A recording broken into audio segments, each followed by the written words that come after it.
Hi friends, welcome to our channel. Brahmamudi serial next ఎపిసోడ్లో ఏం జరగబోతోందో ఈ వీడియోలో చూసి తెలుసుకుందాం. కావ్య వర్సెస్ రాజ్ అసలేం జరిగింది అని తెలుసుకోవడానికి ఈ వీడియోని స్కిప్ చేయకుండా ఎండ్ వరకు చూసేయండి. కళ్యాణ్ తను తింటూ అప్పుకి కూడా తినిపిస్తూ ఉంటాడు. అప్పు తను పోలీస్కి ప్రిపేర్ అవుతూ ఉంటుంది. అప్పుడు కళ్యాణ్, పొట్టి, మీకు ఇలా ఏమీ రాకపోతే చెప్పడానికి కాలేజెస్ అలాంటివేమీ ఉండవా అని అంటాడు. అప్పుడు అప్పు, ఉంటాయి కూర్చి, కాకపోతే కాలేజెస్ ఉండవు, కోచింగ్ సెంటర్స్ ఉంటాయి అని అంటుంది. అప్పుడు కళ్యాణ్, మరైతే నువ్వు కూడా జాయిన్ అవ్వచ్చు కదా పొట్టి అని అంటాడు.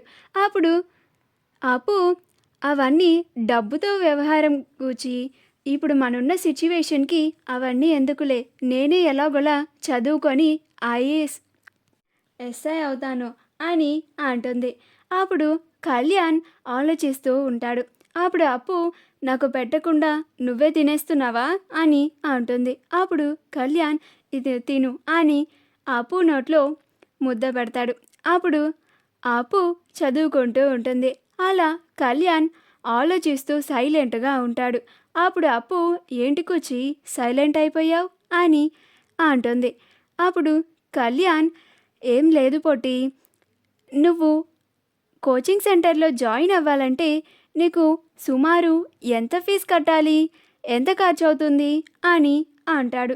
అప్పుడు అప్పు, ఇప్పుడు అవన్నీ ఏం వద్దులే కూర్చి, కోచింగ్ సెంటర్లో జాయిన్ అవ్వాలంటే చాలా డబ్బులు అవుతాయి, ఎందుకు, నేను చదువుకుంటానని చెప్తున్నాను కదా కూచి అని అంటుంది. అప్పుడు కళ్యాణ్, ఎంత మనీ అవుతాయో చెప్పమన్నా నాకు పొట్టి అని అంటాడు. అప్పుడు అప్పు, ఎందుకు కూచి ఇవన్నీ, నేను ఇంట్లోనే ఉంటున్నాను కదా, నేనే ఎలాగోలా చదువుకుంటాను, ఏమన్నా డౌట్స్ వస్తే నువ్వు ఉన్నావు కదా, నువ్వు కూడా బాగానే చదువుకున్నావు కదా, నాకేమన్నా డౌట్స్ వస్తే నిన్ను అడుగుతాను, నువ్వు క్లారిఫై చేయి అని అంటుంది. అప్పుడు కళ్యాణ్, అది కాదు పొట్టి, కోచింగ్ సెంటర్లో అయితే వాళ్ళు బాగా నీకు ట్రైనింగ్ ఇస్తారు కదా, అప్పుడు నువ్వు త్వరగా నీ డ్రీమ్ని నెరవేర్చుకోవచ్చు, తొందరలో నేను నిన్ను ఎస్ఐగా చూస్తాను అని అంటాడు. అప్పుడు అప్పు, ఓ, అది నేను ఇంట్లో కూర్చొని చదువుకొని కూడా అవ్వచ్చు కూర్చి, ఎందుకు దాని గురించి అంతలా ఆలోచిస్తున్నావు, నేను చెప్తున్నాను కదా, నేను ఇంట్లో ఉండి చదువుకొని ఎగ్జామ్ బాగా రాసి నువ్వంటున్నట్లుగానే ఎస్ఐ అవుతాను, నువ్వేమి దాని గురించి ఆలోచించకు, తినిపించు అని అంటుంది. అప్పుడు కళ్యాణ్ అప్పుకి తినిపిస్తూనే ఉంటాడు. కానీ మరుసటి రోజు నుంచి నేను అప్పు కోచింగ్కి కావాల్సిన మనీ కోసం మరింత ఎక్కువగా కష్టపడాలి అని అనుకుంటూ ఉంటాడు. మరుసటి రోజు రాజ్ ఆఫీస్కి వెళ్ళడానికి రెడీ అయ్యి తన ల్యాప్టాప్ బ్యాగ్ని తీసుకొని కిందకి వస్తూ ఉంటాడు. అది చూసి అపర్ణ, మనం జరగవు అని అనుకున్నవి జరుగుతున్నాయి, అంటే ఎప్పుడు ఏది జరుగుతుందో అది మన చేతిలో లేదు అని అర్థం అని అంటుంది. అప్పుడు ఇందిరాదేవి, నాన్న రాజ్, మన కంపెనీ 100 ఏళ్ళుగా నెంబర్ 1 పొజిషన్లో ఉంది, అది నీ చేతుల్లోకి వచ్చాక ఇంకాస్త పేరు వచ్చింది, దాన్ని నిలబెట్టు నాన్న అని అంటుంది. అప్పుడు రాజ్, అలాగే నానమ్మ అని అంటాడు. అప్పుడు అపర్ణ, ఆఫీస్కి వెళ్ళే ముందు వెళ్తూ గుడికి వెళ్ళి అప్పుడు ఆఫీస్కి వెళ్ళు అని అంటుంది.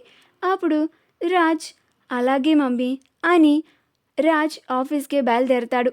రాజ్ ఆఫీస్కి వెళ్తూ ఉండగా రుద్రాని చూసి వెంటనే తన గదిలోకి వచ్చి అనామికకి కాల్ చేస్తుంది. అప్పుడు అనామిక కాల్ని లిఫ్ట్ చేసి, ఏంటి రుద్రాణి గారు, నాకు కాల్ చేశారేంటి సడన్గా అని అంటుంది. అప్పుడు రుద్రాణి, ఆ రాజ్ మళ్ళీ ఆఫీస్కి బయలుదేరాడు అనామిక అని అంటుంది. అప్పుడు అనామిక, మీరేం కంగారు పడకండి రుద్రాణి గారు అని అంటుంది. అప్పుడు రుద్రాణి, అదేంటి అనామిక, రాజ్ ఆఫీస్కి వెళ్తున్నాడంటే ఏం కంగారు పడద్దు అని అంటావేంటి అని అంటుంది. అప్పుడు అనామిక, ఎందుకంటే రాజ్ భార్య కావ్యని నేను రాజ్ పైకి బ్రహ్మాస్త్రంగా వదలబోతున్నాను అని అంటుంది. అప్పుడు రుద్రాణి, కావ్యని బ్రహ్మాస్త్రంగా వదలడం ఏమిటి? నాకు అసలేం అర్థం కావడం లేదు అనామిక అని అంటుంది. అప్పుడు రుద్రాని గారు, నేను చెప్తున్నాను కదా, నన్ను నమ్మండి అని జరిగిందంతా అనామిక రుద్రానికి చెప్తుంది. అప్పుడు రుద్రాని కావ్య జాబ్ చేయడానికి ఒప్పుకుందా అని ఆశ్చర్యంగా అడుగుతుంది. అప్పుడు అనామిక, అవునండి, ఇప్పుడు భార్య వర్సెస్ భర్త అనే ప్లాన్ని అమలు చేయబోతున్నాను. ఆ 100 ఏళ్ళు పేరు గల స్వరాజ్ గ్రూప్ ఆఫ్ ఇండస్ట్రీని రెండో పొజిషన్లోకి లాక్కొస్తాను.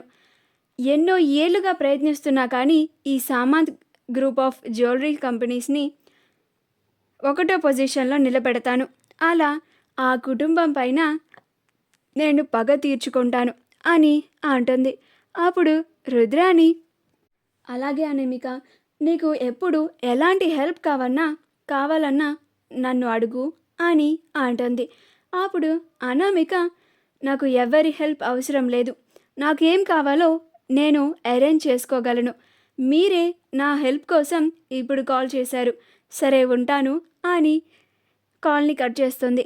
అప్పుడు రుద్రాని ఈ అనామికకి మరీ పొగరెక్కువైపోయింది అని అనుకుంటూ ఉంటుంది. రాజ్ ఇవాళ మళ్ళీ మొదటిసారి ఆఫీస్కి వెళ్తున్నాడని గుడికి వెళ్తాడు. కావ్య కూడా మొదటి రోజు ఉద్యోగంలో జాయిన్ అవ్వబోతుంది అని గుడికి వెళ్దామని వెళ్తుంది. అలా ఇద్దరు గుడిలోకి వెళ్ళగానే గంట కొట్టబోతుండగా కావ్య చేతికి ఒక చేయి తగులుతుంది. అలానే రాజ్ చేతికి ఇంకో చేయి స్పర్శ తెలుస్తుంది. ఎవరబ్బా అని ఇద్దరు ఒకళ్ళ మొహం ఒకళ్ళు చూసుకుంటారు. చూసుకుంటే కావ్య రాజ్ని చూస్తుంది.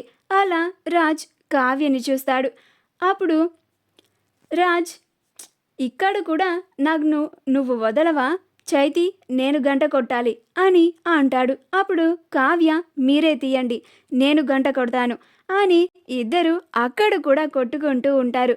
అలా వాళ్ళిద్దరూ కలిసి గంట కొడతారు. ఆ తరువాత రాజ్, ఏంటి, నా భర్త నన్ను క్షమించడం లేదు, నా భర్తని అనరాని మాటలు అన్నాను, నా భర్తకి దూరంగా ఉండి నా భర్తని చాలా బాధ పెడుతున్నాను, నన్ను క్షమించు దేవుడా అని క్షమాపణలు చెప్పుకోవడానికి గుడికి వచ్చావా అని అంటాడు. అప్పుడు కావ్య, నేనేమీ అందుకు రాలేదు, ఈరోజు నేను ఆఫీస్కి వెళ్తున్నాను, నా జాబ్కి ఫస్ట్ డే, అందుకే గుడికి వెళ్దామని వచ్చాను అని అంటుంది.